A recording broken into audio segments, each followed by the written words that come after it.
بسم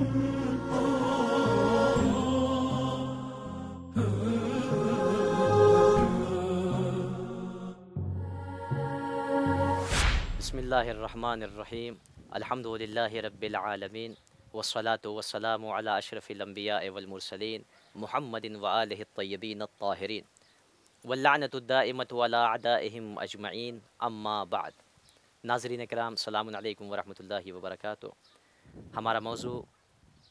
امام مہدی اجل اللہ تعالیٰ فرجہ الشریف اور جناب حکیمہ خاتون کی جو دختر رسول ہیں، امام جواد علیہ الصلاۃ والسلام کی دختر ہیں، امام ہادی علیہ الصلاۃ والسلام کی بہن، اور امام عسکری علیہ الصلاۃ والسلام کی پھوپھی ہیں۔ خود امام زمانہ بھی اجل اللہ تعالیٰ فرجہ الشریف ان کو پھوپھی کہہ کے خطاب کرتے تھے۔ آپ کی ذات گرامی وہ ہے کہ شیعہ موالین محبین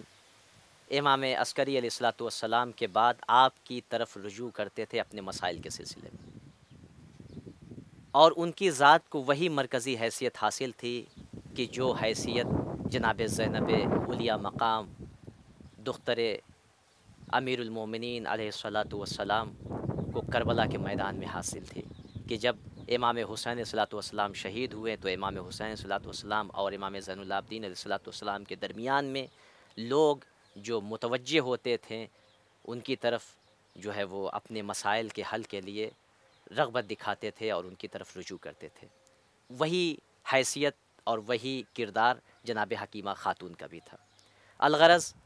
محمد ابن علی طحرانی یا طہری نے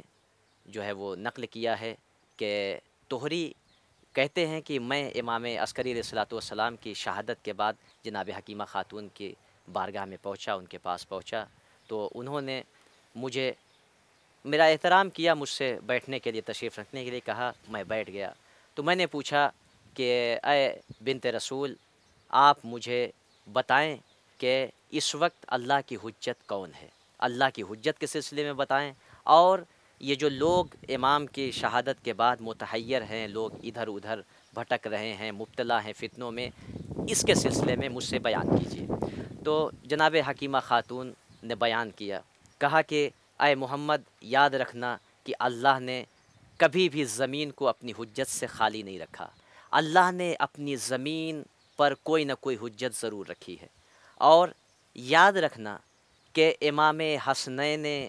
کریمین علیہم الصلاۃ والسلام کے بعد سے اللہ نے دو بھائیوں میں امامت و حجت کو نہیں قرار دیا۔ یہ تنہا صرف اور صرف ان دونوں کی فضیلت و امتیاز تھا کہ اللہ نے ان کے برابر کسی کو نہیں قرار دیا، نہ ان کے جیسا کسی کو بنایا کہ جو ان کے ساتھ ان کے فضل و کرم میں شریک ہو سکے۔ لہٰذا یہ اور بات ہے کہ جناب امام حسین علیہ الصلاۃ والسلام کی اولاد کو امام حسن کی اولاد پر فضیلت دی، ویسے ہی فضیلت حاصل تھی کہ جیسے ہارون کے بیٹوں کو جناب موسیٰ کی اولاد پر قیامت تک فضیلت حاصل ہے۔ یہ اور بات ہے کہ جناب موسیٰ جناب ہارون پر بھی حجت تھے اور ہارون پر بھی ان سے برتر تھے۔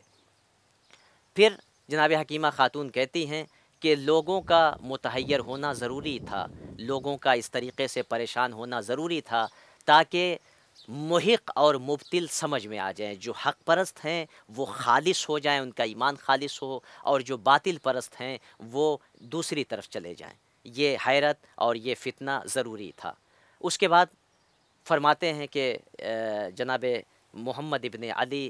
کہتے ہیں کہ میں نے سوال کیا کہ آپ یہ بتائیے میری شہزادی کہ کیا امام حسن عسکری علیہ الصلاۃ والسلام کا کوئی فرزند ہے، کوئی بیٹا ہے؟ تو ایک مرتبہ جناب حکیمہ خاتون مسکرائی اور مسکرا کر کہتی ہیں کہ اے محمد، میں نے تم سے ابھی بیان کیا تھا کہ اللہ نے اپنی حجت سے زمین کو خالی نہیں رکھا، اور امام حسنین علیہم الصلاۃ والسلام کے بعد دو بھائیوں میں امامت اور حجت کو قرار نہیں دیا، چونکہ اشارہ تھا جناب جعفر تواب یا کذاب کی طرف۔